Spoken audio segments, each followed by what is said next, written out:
Hello, welcome back to the Cincy Junior Sabbath School Show. Let us pray. Thank you, Lord, for this day. Thank you for allowing us to gather today.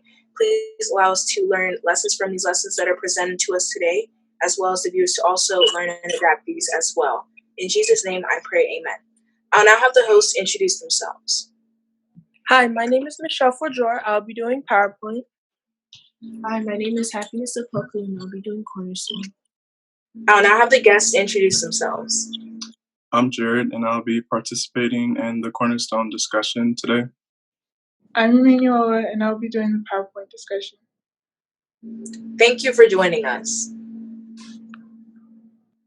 If you don't have the PowerPoint book, you can go to www.juniorpowerpoints.org. And if you don't have the Cornerstone book, you can find it online at www.sabbathschoolpersonalministries.org or our Cornerstone Connections. The Bible verse this week is from 1 Corinthians 3, and it says, "Do you not know that you are a temple of God and the Spirit of God dwells within you?" We'll now start off with PowerPoint.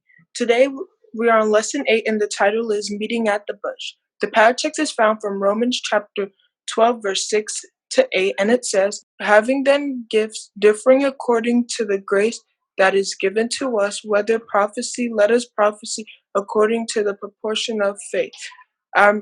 Or ministry, let us wait on our ministering, or he that teacheth on teaching, or the exhorteth on exhortation. He that giveth, let him do it with simplicity. He that ruleth with diligence, he that showeth mercy with cheerfulness." Amen. I'll now have Emanuela give us the summary. This week's lesson is about Moses and how God came to him through a burning bush and was telling him that he should go to Pharaoh in Egypt and tell him that he should let the people in Egypt, the Israelites in Egypt, go. So Moses thought that he was going to be able to go to Pharaoh and Pharaoh wouldn't listen to him. And he also thought that the Israelites wouldn't want his help either, because when one of the Egyptians was hurting one of the Israelites and Moses killed them, all the Israelites were upset with him, and the Egyptians also wanted to find him and kill him, so he had to run away and escape. So God had told him that he should still go, and even though God told him these many things, that he should still go, and was going to tell him that even if he went, he would perform 3 miracles. One of them was going to be putting his staff down, and his staff would turn into a snake. Another was putting his hand inside of his cloak, and when he would take it out, his hand would have leprosy, and when you put it back in his cloak and take it back out, the leprosy would be gone. And if they still didn't believe, he would turn the water in the river to blood. Even after God said that, Moses still doubted, saying that he shouldn't go because he would be unable to speak to them because he had been gone for 40 years watching over sheep and being a shepherd. But after he said that, God was saying that, am I not the one who have the mute being able to speak, the deaf being able to see? And I've done many of these miracles, so why are you doubting me? So he told him that Aaron, because Moses said that he would be unable to talk, Aaron would go with him, his brother, would go with him so that he'd be able to talk to Pharaoh, so that they'll be able to get the Egyptians, the Israelites, free out of Egypt. So God told Moses that Aaron was on his way there. So after Moses thought about it, he realized that his leadership that he had to use the gift that God had given him to do the work of God and spread the word of God to others and listen to what God had told him. And that's where the story ends. Thank you for your summary, Emanuela. Now we are going to move on to the questions. Have you ever faced a challenge that seemed too big for you to handle alone? What was it, and how did you handle it? Yes, I have. It was a week before Children's Day, and I was told that I should preach. And when they told me that, I was like, it's a week before. They didn't tell me earlier, and I didn't want to because I don't like speaking in front of people.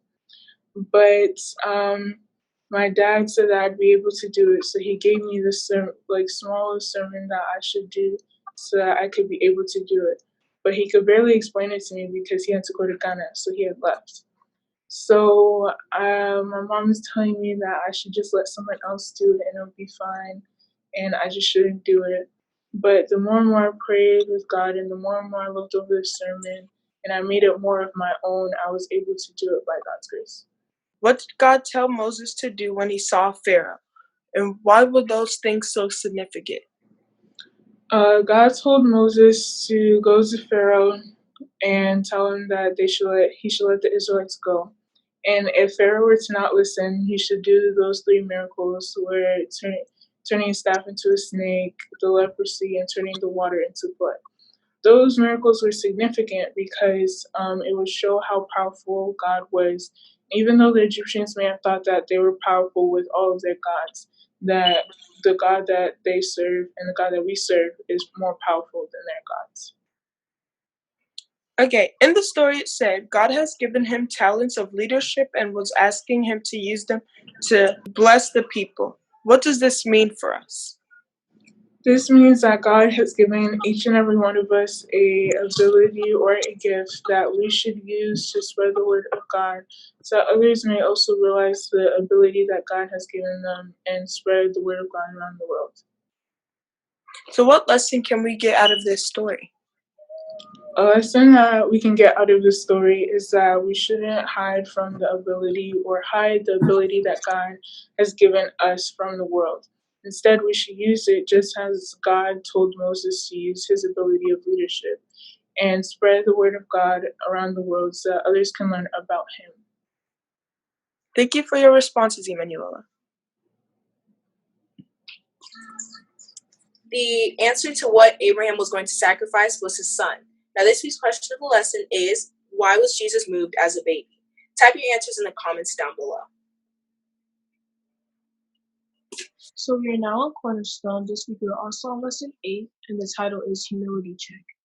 The key text is found from Daniel 4, verse 37, and it says, Now I, Nebuchadnezzar, praise and exalt and glorify the King of heaven, because everything he does is right, and all his ways are just. And those who walk in pride he is able to humble. Amen. Now Jared will give us a summary. All right. The lesson begins with King Nebuchadnezzar having yet another dream. He calls all of his dream interpreters and all of his men to interpret the dream that he was having, but they couldn't do it. So King Nebuchadnezzar then asks Daniel if he can come and interpret the dream that he was having. King Nebuchadnezzar had hope that Daniel would be able to interpret the dream because of the God that he served. So after saying this to Daniel, King Nebuchadnezzar begins to describe what he saw in his dream. So in this dream, there was a large tree, a tall tree, that reached towards heaven, and on the tree there were many leaves and many fruits, and all the animals were protected under that tree. There was a voice that came from heaven, and it was 2 figures. It was the Holy One and a watcher. And the Holy One has said to chop down the tree and basically destroy all of the fruits and leaves that were there. The man that was in the dream was to not have the heart of the man anymore, but the heart of a beast, and that the tree was only to be left with the base, which was called the stump.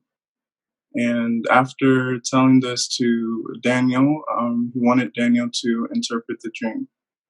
Daniel was astonished by this dream for a whole hour, and his thoughts troubled him.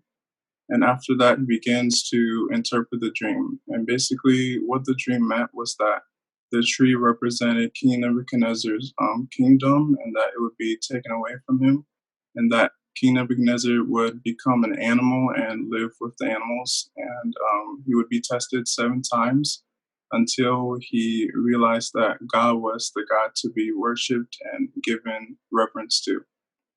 So this dream didn't become fulfilled until 12 months after.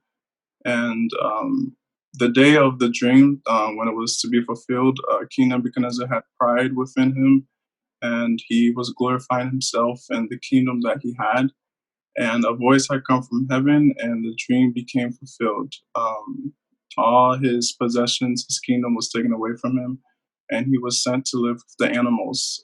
He was tested during this time, and 7 times he was tested until he knew that God was the God to be worshipped, and he finally humbled himself. When he did, his sanity was given back to him, and God gave back his kingdom and even made him greater than before. And King Nebuchadnezzar glorified God with this also. And he basically said that God could make anyone humble, anyone who's prideful and proud, God can make humble. Ending the summary for this week's lesson. Thank you, Jared, for your great summary. Now to the questions. How does Daniel respond to the king's request and the meaning of his dream? Daniel was astonished for an hour, and he was amazed. His thoughts had troubled him. The dream that was told to him wasn't a dream that I think he expected to hear. In the light of these passages, how would you describe true greatness? I would describe true greatness as being humble unto God. While King Nebuchadnezzar had his kingdom and all his possessions, he wasn't being humble. He was glorifying himself rather than God. And it wasn't until God took away all his possessions and kingdom, and a little bit after, until he began to glorify God and humble himself.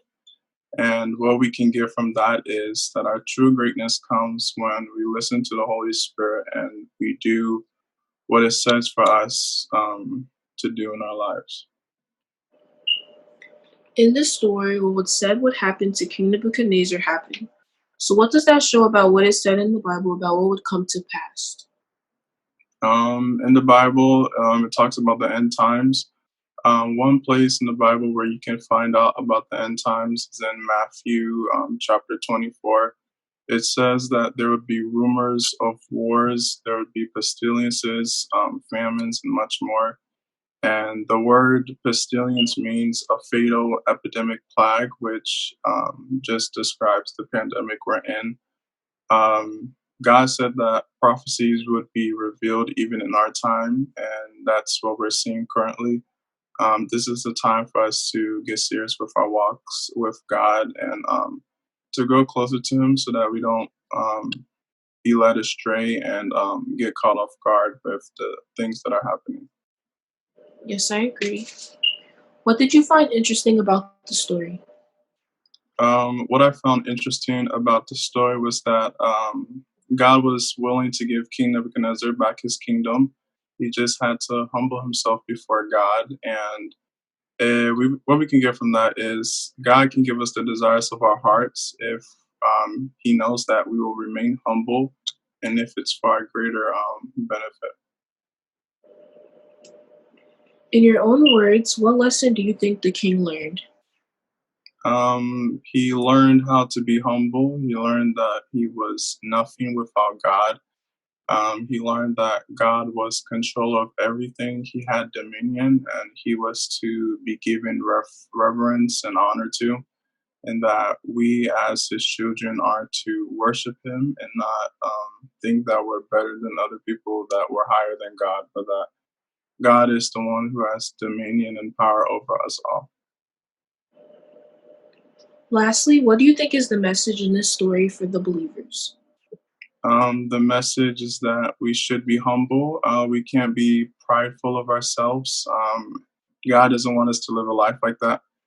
If we do, He may just take away some things or people in our lives to show us that we are nothing without Him and that we have to rely on Him, because if we don't, then we're not going to be able to live a life that pleases Him. Thank you, Jared, for your responses. Now I'll have Stacey close it off for us.